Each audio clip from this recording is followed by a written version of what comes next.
పూట పూటని పూజ కోసమని పువ్వులు తెచ్చాను, ప్రేమ భిక్ష నువ్వు పెట్టగలవని దోసిలి వచ్చాను.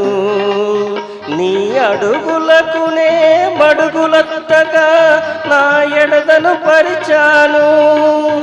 నీవు రాకనే అడుగు పడకనే నలిగిపోయాను.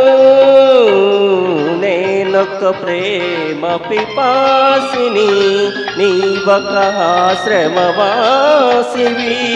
నా దాహం తీరనిది, నీ హృదయం కదలనిది. నేనొక ప్రేమ పిపాసిని, పగటికి రేయి రేయికి పగలు పడికే వీడ్కోలు. చెలరేగిన గుండెకు చెబుతున్నాని చెవిని